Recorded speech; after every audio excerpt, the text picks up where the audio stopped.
Hi everyone and welcome to Behind Dark Minds. Here we look at the facts, analyzing the perpetrator's background and the crime, and trying to figure out what led them to commit horrific acts. Sometimes it's terrible life events, sometimes it's mental illness, and sometimes they're just trash human beings. I'm Nina Clarke, and in today's episode we are going to analyze the case of Austin Harrouff, the face-eating frat boy. The 19-year-old that attacked and killed a couple in their home and ate the husband's face. Crazy. So let's begin. Austin Harrouff was born in December 21, 1996, in Palm Beach Gardens, Florida, to Nina Clarke, a pharmacist, and Wade Harrouff, a dentist. Austin has a sister who's 1 year younger than him, and his parents said he had a great upbringing. When Austin was 13 years old, his parents got divorced, but the split family was reported to get along. Austin was raised Presbyterian, but had conflicted religious opinions, especially approaching his cannibalistic outbreak. He did pretty well in elementary school, but in middle school, he gained some weight and had acne, what made him feel insecure and suffer some bullying. He enrolled at Suncoast Community High School in Riviera Beach and never got a grade lower than C while participating in the International Baccalaureate program, which offered advanced courses which can lead to college credit. He took courses in biology, chemistry, statistics, and math analysis. In his freshman year, he was shy, but made some friends after he started playing football. He began lifting weights to become more muscular. And in junior year, he started dieting so he could have a good body and look cool. He wrote in an undated journal entry that he loved science because it never stops, even though he might not be good at it yet. That balanced with another academic passion, art. As early as 2014, Harrouff recognized his creativity while taking IB art classes at Suncoast. He got all A's in those courses, and later told his mother he could write music to make money, a phase that bothered her very much, and she called disgusting. A number of Austin's raps, writings, and even internet searches, dating weeks, months, and in one case 2 years earlier, have common themes of self-doubt and interest in self-improvement. After high school, he went to Florida State University in Tallahassee. He initially began a biology major. He later decided to become a dietitian and shifted to an exercise science major. At FSU, Austin joined the fraternity Alpha Delta Phi. Records show that he had no disciplinary history and maintained a 3.2 grade point average. While in college, Austin started a YouTube account, and he would upload 53 videos in 2016, mostly about fitness and expressing his distaste for steroids. He also posted some rap songs. When a homie walks in, do a cheeseburger story, says real talk, homeboy. Real talk, homeboy. Yeah. There's a hobo on the street corner, and he says, real talk, homeboy. Oi, oi, oi, oi, oi, oi, oi, oi. Like most college kids, Austin engaged in partying and drinking. He drank about 3 times a week, sometimes to the point of blacking out. He said that drinking was fun and he drank to be social, and felt some pressure from his fraternity brothers. He used marijuana occasionally, once every 2 weeks, but in the summer of 2016, he was using it every other day. At first because it was fun, and then to help him sleep. He also stated that in June of 2016, he tried mushrooms, LSD, Molly, and Xanax. He even used Vyvanse and Adderall a few times to help him study. We're going to talk about Austin's drug use more later. In a January 2014 essay, he expressed the desire to be someone different. Harrouff wrote, "What I want to be is to become more confident and social. I also want to be more well known because right now I feel though as I am unknown. Well, he is known now, but for something disgusting, it would be better to be unknown. In the month before the killings, records from Harrouff's phone display his internet searches, such as common traits of great people. I want something so bad it hurts. And how do I know I'm not crazy? His phone had become a near-daily outlet for statements and poems that often centered on his purpose in life. He typed phrases such as, "Keep running, even when they say you're crazy," and "I don't want to be worshipped, but I know that I will be." Harrouff had written in a note on his phone 10 days earlier, "I'm so sick and tired of doing what I'm told. I'm going to leave my mark before I get old." Gosh. Thousands of pages of cell phone records released by the state attorney's office in Martin County showed Harrouff was quietly struggling with going crazy. The records also showed Harrouff often talked about drugs and got together with friends to smoke. In the year leading up to the attack, different drugs are referenced hundreds of times, including weed, Molly, mushrooms, and Vyvanse. One of the victim's sister read some of his texts in court. We'll play some of them later. A few weeks before the attack in July 2016, Harrouff wrote, "I sip drunk on a Sunday. I smoke weed on a Monday. I get money every day. I'm getting faded with my bae. And I just took me a little Molly." Okay. Records also showed Harrouff tried to sober up days before the attack. He texted his mother, Nina Clarke, on August 11, 4 days before he would attack the couple. "I quit doing every drug. I realize I feel better when I don't smoke. I realize my partying is enjoying the company of other people, being sober." And she replied, "I'm very proud of you. I hope you know that. And whatever life brings your way, I will always support you." Speaking with investigators shortly after the killings, family members said that Harrouff had been acting erratically. He wouldn't sleep and he was obsessing over helping people.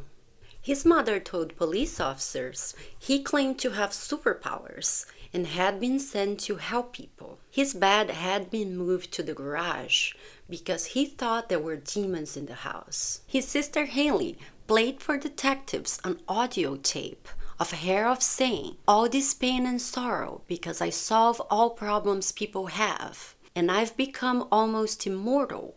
I have to die one day." She also told detectives she found her brother wandering the house one night, saying he had the power to open locked doors. So let's recap here.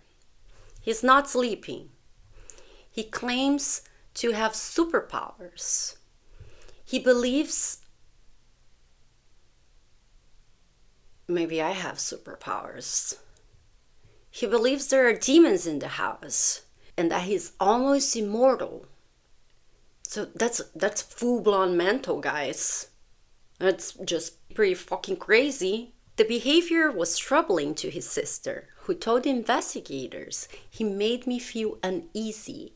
He was just being a different person." A friend, Samuel Pollock, said Harrouff showed up at his house, asked him his birthday, and then left. He returned and they went to the beach. He said that during the drive, Harrouff claimed to be half animal, half human. He had gone from being a youth whom friends knew as quirky to a teen making claims of immortality and being half animal. That summer, when the 19-year-old college student was home for summer break in South Florida, his erratic behavior had gotten so serious, his family considered having him evaluated for his mental well-being under Florida Baker Act, which allows someone whose mental health is in question to be detained by health professionals or authorities for up to 72 hours. And you might be thinking, finally, but it didn't happen. On the day of the killings, Harrouff told his sister and a friend he was immortal and a half-human, half-horse, and he even walked in front of a moving car earlier that day. In the hours leading up to the horrific event, Harrouff's notes took a turn, and I quote, "Try to be as normal as you can be. What goes up must come down. That doesn't mean fulfill any specific role yet. I still have time. I wish to be normal, just a normal guy. Not too nice, not too mean. But I can still run because I can't be tamed. I can do whatever I want. Just know it has consequences. I was called the silent killer for a reason. I can't go around talking to random people." On another note, hours before Harrouff would attack the couple, I quote, "Centaur, you are awoken. Don't let them kill you." A doctor later confirmed Harrouff believed he was half man, half dog, and he was actively psychotic when he stabbed the couple to death. Cell phone records also reveal Harrouff's web search history on his phone. Topics jump around as he searches for different things.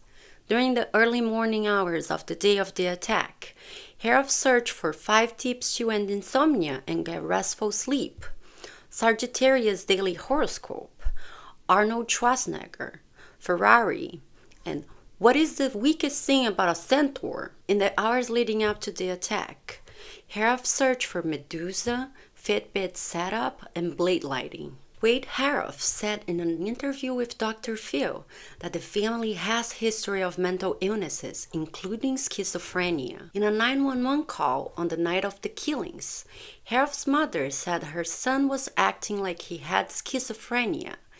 "It seems like he's a little delusional," she told a dispatcher. Let's listen. Police Department Ledge Recorded. Is this Chrissy? Yes. I don't know how to do this. My son, he's kind of taken off, and I'm concerned about his own safety. How old is he? Acting a little strange. 19. Does he live with you? Yes. Okay, what do you mean acting strange? It seems like he's a little delusional, or like he's acting like. Does he have a history of that or anything? No, this is just like recent change. Mm-hmm. And that we're noticing. And he was out to dinner with his dad today, and he took off. And we're just, he was with his sister, and he says, he feels immortal and like a superhero. So I don't know what's going on with him. Do you know if he's been taking any drugs or anything like that? Nothing. I've asked, and nothing recent. Right.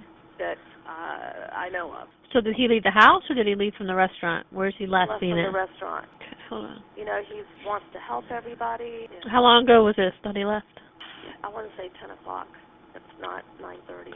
He has no ID on him. His no phone. And I will say, I think the only thing he has on him is a pocket knife switchblade. And your name, ma'am? Nina Clarke.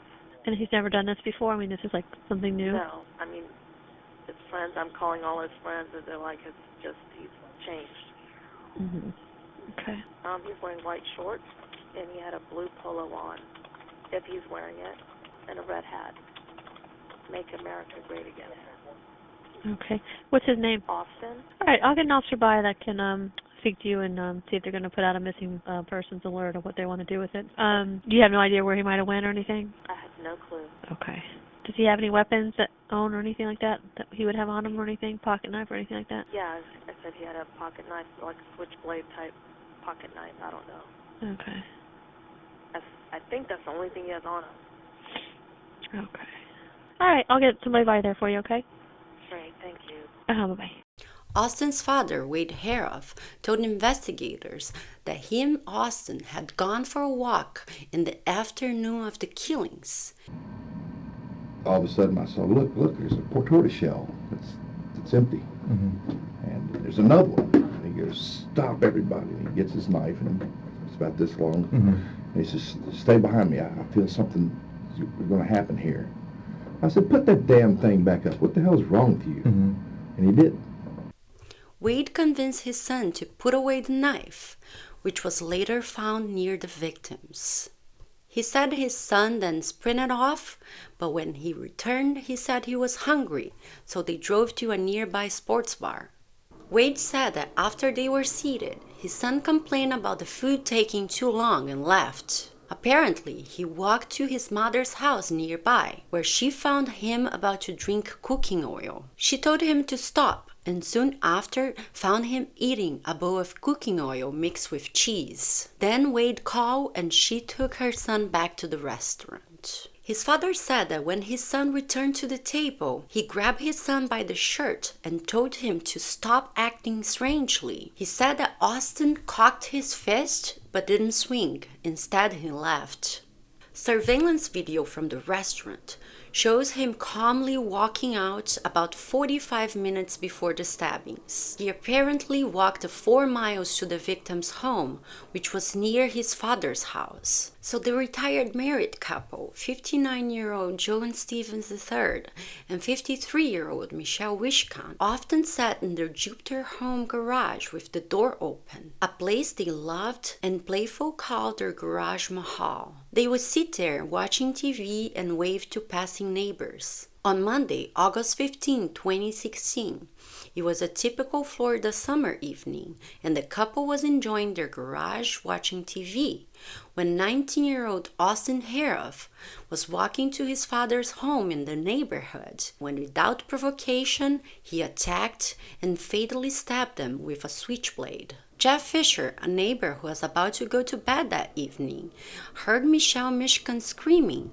and went to his neighbor's garage to check on them. How far into the garage did you come? Right here. Okay, and when you were running up, did you see anything? He was standing sort of like this, and not that I actually saw Michelle laying here, because I just knew that she was there from seeing that from over there. He was standing her and basically standing over the top of her at the time. Okay, so she was lying on the ground? Yes.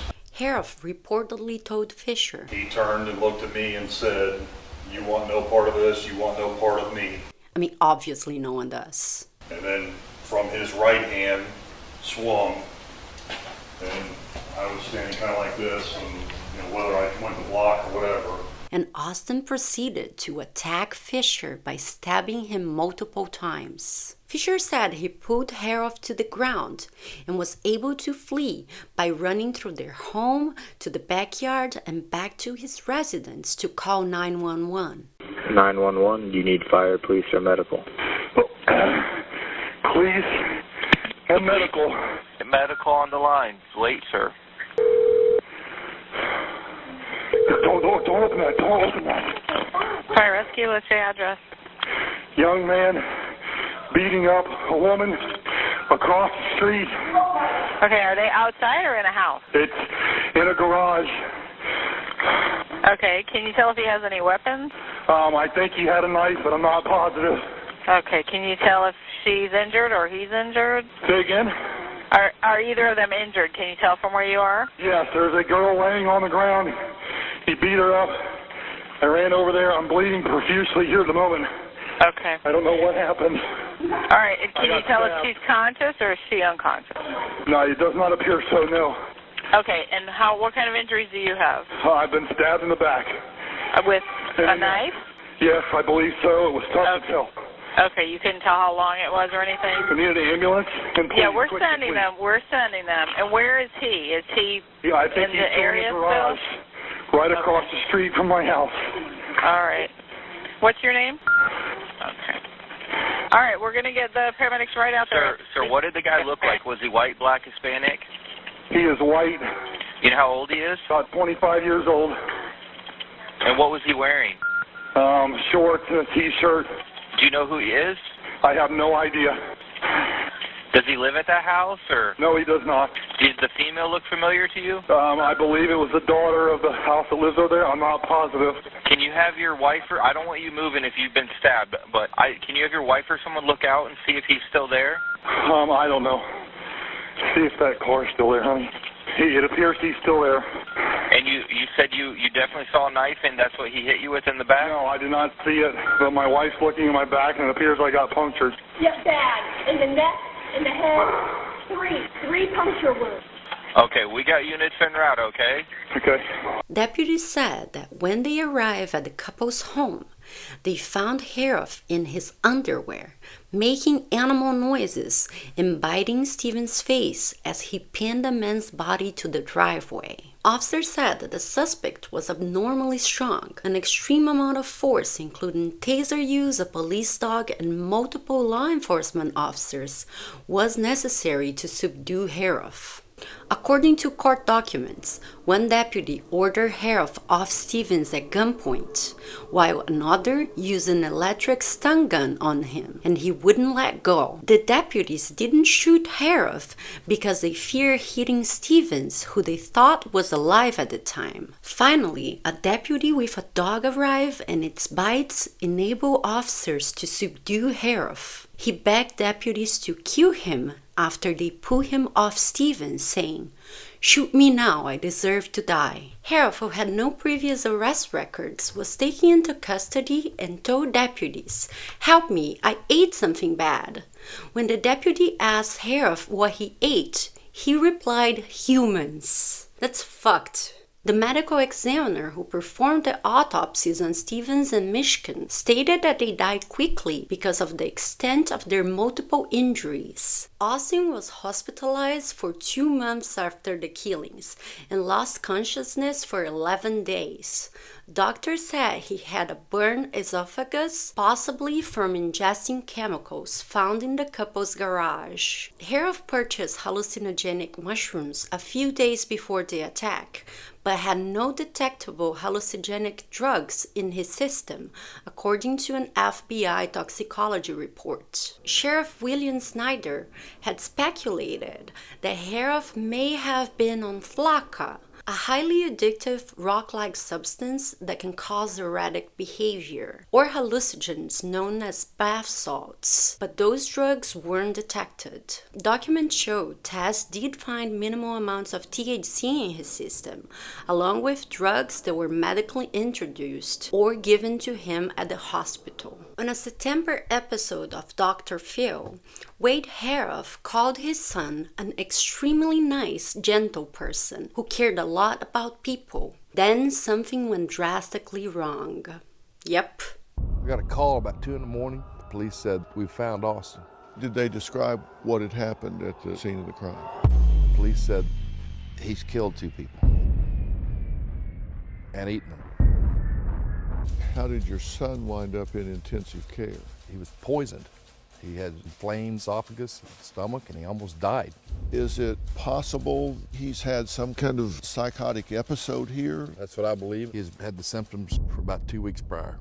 I just thought he'd snap out of it. His defense team signaled early in the case that they would seek an acquittal by reason of insanity. For that to happen, Harrouff had to convince a judge that he didn't know what he was doing at the time of the murders, or didn't know he was wrong, and couldn't appreciate the consequences of his actions. 2 psychologists, one hired by the state and one hired by the defense, concluded that during the murders, Harrouff was suffering a psychotic episode. A 5-hour evaluation was done by Dr. Gregory Landrum, who was hired by the state. In reviewing his mental condition at the time of the attack, Landrum concluded that Harrouff suffered an acute psychotic episode and that he was unable to distinguish right from wrong, meaning he meets Florida's criteria to be acquitted by reason of insanity. The forensic psychological evaluation report reveals disturbing insight into his mental state, illuminating bizarre, frightening, and dark delusions. Seeing demonic hallucinations, feeling like he was God, and believing he was half dog, half man were among the findings detailed in the psychological exam. In the summer of 2016, Harrouff reported he began to feel go, go, go, and also experienced some grandiosity and heightened self-importance. He also described paranoia at night and heightened religiosity. He had become an atheist at age 18,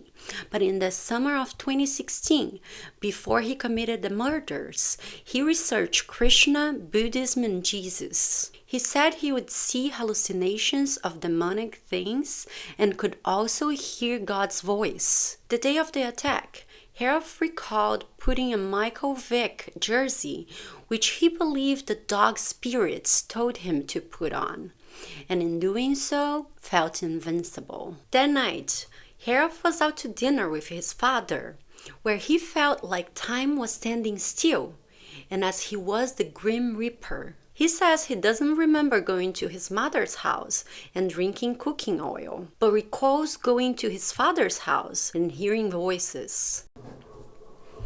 Harrouff reports that he saw a figure which he perceived as having a white face and black clothes that frightened him. He remembers having a machete in his hand and stabbing her, and it was like she was covered in darkness. He also remembers seeing a man and like he was glowing white. He recalled stabbing the man and biting him before waking up in the hospital.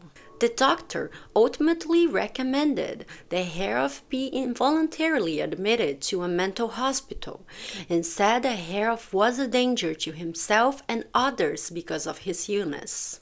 Florida Judge Sherwood Bauer found Harrouff not guilty by reason of insanity and ordered him to be sent to a mental hospital. That came after the prosecution and the defense reached an agreement to avoid trial. Bauer's ruling canceled a non-jury trial that was scheduled to begin the next week. It came after the lawyers stated they agreed that Bauer could make a determination whether there was sufficient evidence that Harrouff met the criteria for being legally insane at the time of the crimes. Bauer, in his ruling, noted that 2 mental health experts had concluded Harrouff was not sane when he killed Stevens and Mishcon. State Attorney Tom Bakedahi, who attended the hearing, called the ruling the most difficult day of his professional career as a prosecutor. He said, and I quote, "I will say without hesitation that this office did everything, and I mean absolutely everything, within its power and ability to thoroughly and completely examine this case. Devastating doesn't adequately describe what this is. It's just life-altering." Harrouff's defense attorney, Nellie King, said the case has always been about mental illness. She said before the murders, Harrouff had good grades, a gentle demeanor, and no criminal record. She said, and I quote, "He could be anybody's son, brother, neighbor, friend, and he experienced a severe psychotic episode. 2 mental health experts found Harrouff had such severe auditory and visual hallucinations and delusions that he didn't have the capacity to understand what he was doing at the time." King also said Harrouff, who said nothing in court, empathizes with the Stevens and Mishcon families and said that when he learned of the conduct of his actions, he's been extremely remorseful and that his faith helped to support him as well as his family. But he has to live with this tragedy every single day. Regarding the victims' families, after 6 years of delays, friends and relatives of the couple expected the case to go to trial, but were stunned to learn that the matter was closed. They angrily reject that portrayal, arguing that Harrouff was a drug addict who was cognizant of the crime he committed. Cindy Mishcon, Michelle Mishcon's sister, spent several minutes reading aloud dozens and dozens of drug and alcohol-related text messages Harrouff sent to college friends and a girlfriend in the months leading up to the murders. He repeatedly commented on being drunk to the point of blacking out and about his nearly daily drug use. She also relayed the content of numerous recorded jail phone calls Harrouff had with his family members that she said seemed to disparage Stevens and Mishcon and minimize his role in the murders. She said, and I quote, "I quickly realized from listening to those calls that you don't care about how your actions have affected my family. You don't care that you murdered my parents' firstborn child." She insisted that Harrouff was not insane when he committed the homicides. She called the findings of the mental health experts outright lies. Mishcon also noted that Harrouff's father was with him when he bought the knife he used in the killings at a gun show a day before the crime. She said, He let you buy a knife when he thought you were crazy. It's just not believable. The grieving sister said she was baffled by the reluctance of the state attorney's office to pursue the case further. I asked myself, why are we here today, she said. Why is there no trial? Why is my family being denied justice? Here we are opening the prison doors for a double murderer. 4 words come to mind.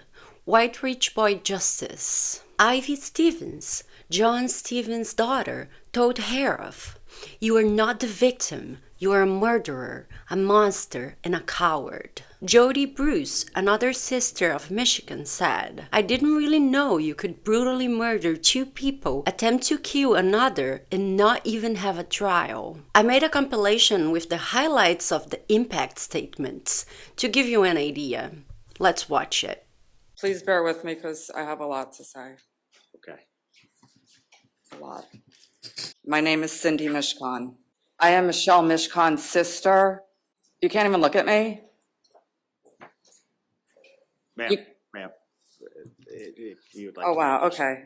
I started writing my victim's impact statement a long time ago, at a time when I was naive enough to think that there would actually be justice. At a minimum, a trial. Everything changed for me a long time ago, just as the ink dried on my heartfelt victim's impact statement. Everything changed, not because I miraculously recovered from the excruciating emotional pain you caused me, but because I started listening to your jailhouse calls. So what exactly did you and your family say on the jailhouse calls that led me to this conclusion? Well, for starters, your parents repeatedly told you over and over ad nauseum that you did nothing wrong, that you have nothing to be sorry for, that you are a good boy. It's then a toss-up for me between 2 statements that were the hardest for me to hear and made me realize that you just don't care. The first was having to hear your father refer to Michelle and John as those fucking people with such hate. Okay, now here I'm not sure. I couldn't find the jailhouse calls, but I assume, and that's my opinion,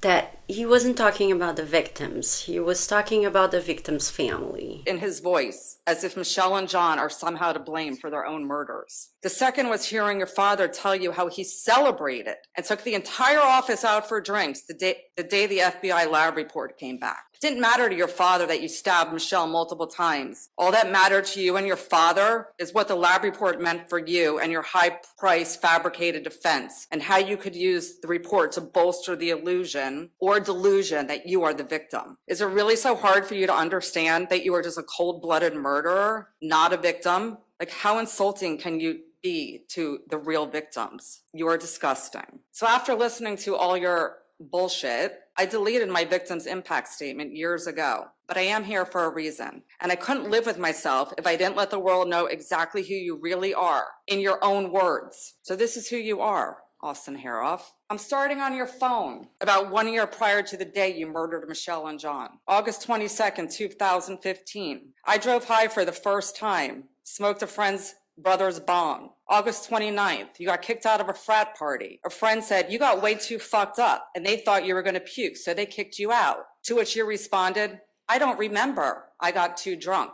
August 30th, we're going to smoke now. Quote, I'm a douche. Kill me with a knife. To that I say, I wish I could. Quote, I just drank a 5th of vodka. Dare me to drive. October 1st, I'm ficked up. October 2nd, I was drunk as hell. Still kind of drunk, literally blacked out. I blacked out last night. October 10th, bro, I'm ficked up, fucked up. I'm ducked ip. I'm fucked yo.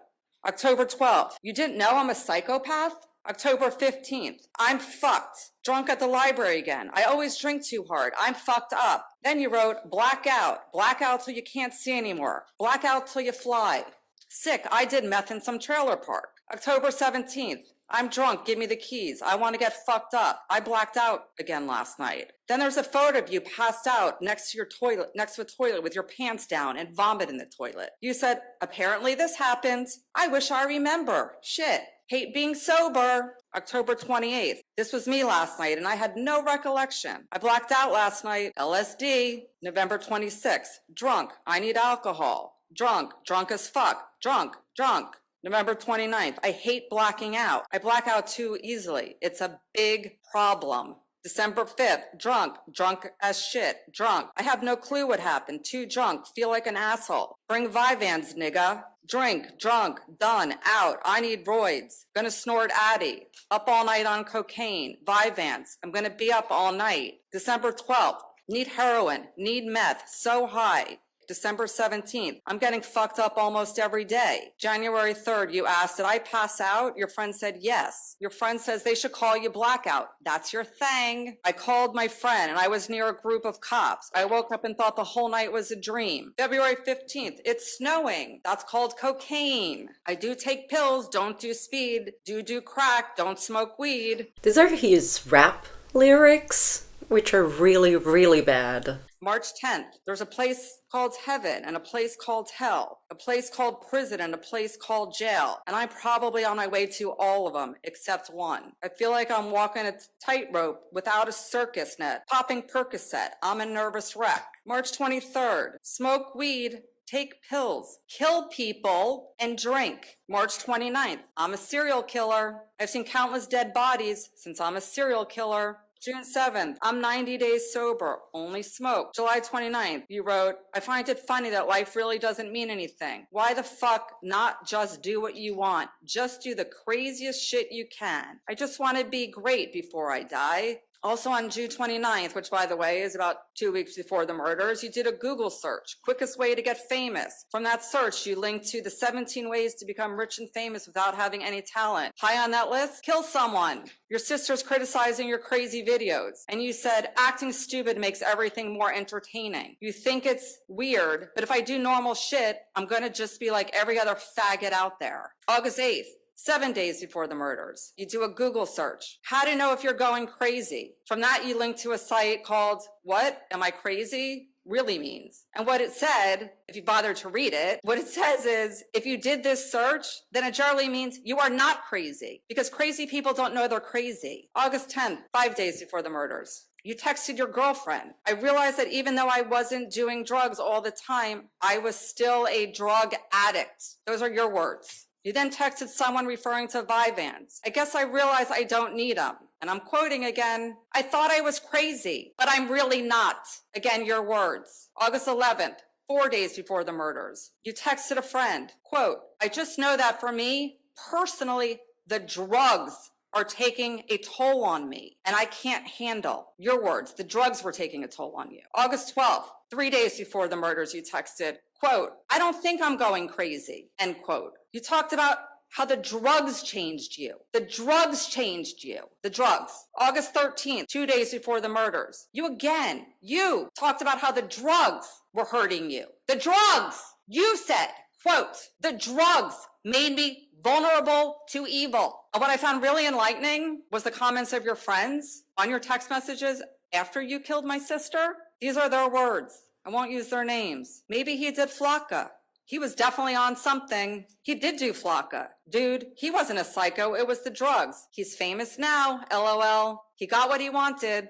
I'm Jody Bruce. I'm also Michelle's sister. I'm frustrated with our criminal system, our court system, frustrated with the state attorney's office, completely gave up on my sister and my brother-in-law and my family, and in essence, the entire community. He was at dinner, having dinner. He got angry and he left. Wasn't crazy in the restaurant. And when the neighbor, Jeff, came into the garage, you said, you want no part of this. You want no part of me. You were telling him to leave. You knew right from wrong. And you could appreciate the consequences of your actions that night. You can stare into oblivious, but your ears should be working well. We've been waiting to talk to you for 6 years. Look at us when we speak. Can you show the first picture, please? That's our family. Check it out, Austin. Because when I sent you pictures in jail, you were confused as to who you were looking at, telling your mom, I got a picture. It looks like 3 triplets. I don't know. I keep getting pictures of these people. I was sending you pictures. I wanted you I wanted reminders. Can we show the second picture? Those are some of our times on the boat and in the Keys when they rented their house. So you're looking, so let's focus. That was my sister after a big cake fight with her niece. Because that's what people do. They have fun before they're brutally murdered. Look at them. You should remember them forever. Because you certainly don't remember what you did that night, seemingly. Wade, If we want to know who is really the insane one in the Harrouff family, it is you. You are crazy. You are gross and you are disgusting. Mina, as a mother with a daughter, I thought you would have some compassion for our family.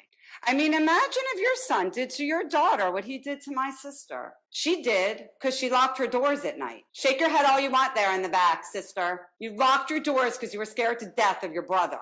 You should have done something sooner. You both said your son acted strangely for weeks leading up to the murders. And you even set up an appointment for him to be evaluated. You should have done your job better, quicker. Gee, let's make him an appointment to be evaluated, and now let's go buy him a knife. You failed miserably. And because you failed as parents, my sister and brother-in-law are dead. My name is Ivy Stevens. I am the daughter of John Stevens and the stepdaughter of Michelle Stevens. My dad and Michelle were good parents, unlike yours, Mina and Wade. I know you're not the brightest people on the planet, but there is no way that you can't realize that my parents' murders were preventable. Why didn't you intervene if you were so worried about your son? I'm certain you were the catalyst for the events that took place that night. Austin might have been the one with blood on his hands, but you set the wheel in motion. Austin, I hate you. I hate you with every part of my being, and I will never forgive you. I hope you suffer for the rest of your life. I hope you never find peace, love, or anything that could resemble a normal life, because you don't deserve to live one. You can hide behind your faith in God, but when your day comes, just know that He will not accept you. I hope you burn in hell, along with your parents. Wade, you're disgusting. My name's Haley. I live with Cindy and Perry. And I just wanted to come up here. I wasn't prepared, but I want you all to sit here longer and listen to this. And also, Austin and I are not too far apart. I was in college doing similar stuff that Austin was doing, drugs and alcohol. I was at a low point doing that, which I'm sure you were. And the only person I ever wanted to harm, ever thought about harming, was myself. And I'm sure you felt that too. And everyone in this room hopes that one day you do that. And if you ever have the courage to do something, your bravest act could be to kill yourself, and everyone would be better off because of it. September 11th, and these are all just different texts. Getting fucked up now, getting fucked up tonight. I'm so fucked up, I'm so fucked up, I'm completely fucked up, I'm fucked up. September 12th, I'm so fucked up, I'm fucked up. After the impact statements, the judge made a statement to reply to some of the attacks toward the court and the lawyers. The focus of this case, I'm sure for the state and I'm sure for the defense, even when they're looking at it, is the death of John Stevens, Michelle Mishcon, and Jeffrey Fisher as far as the attack. The parties, at least what I have seen and what has been filed, have worked very diligently in the case. While the burden is on the defense to show or prove insanity, the state does have an obligation to follow the law too, and ultimately when it comes down to it. Because if you don't have the act with that mental intent to commit an act, then you didn't commit a crime. Essentially, that's what it says. And in this particular case, 3 doctors, because really all 3 made the determination of insanity. Dr. Gamache said, well, that happened, but because the mental illness was created by past use of alcohol and drugs, he created a legal question there. But really, the defense doctor, the state doctor, who I think we'd all agree that between the two of them, there's a lot of respect for what they've done in their lives. And I've heard both state and defendants over my years as a judge state that Dr. Landrum is somebody to be relied upon. Regarding the claim that there's purchased or bought for defenses or the outcome might be based on something other than the facts and the law, I have to disagree. The vast majority of insanity defenses that are raised in front of me, at least in my years, have been public defender cases with indigent clients. And the doctors don't care when they're assessing somebody who the attorney is, because they have an obligation and an ethical obligation to do what they do. In any event, that's just the fact of the matter. Harrouff said he always tried to follow the rules and be a good person. He said he didn't plan the attack. I didn't ever want to consciously do something like this, or I never planned it. I didn't want to do it. If their family members are watching this right now, what do you say to them? I'm sorry for their loss, and I hope that you can find it in your heart to forgive me. And I'm so sorry, and I never wanted this to happen.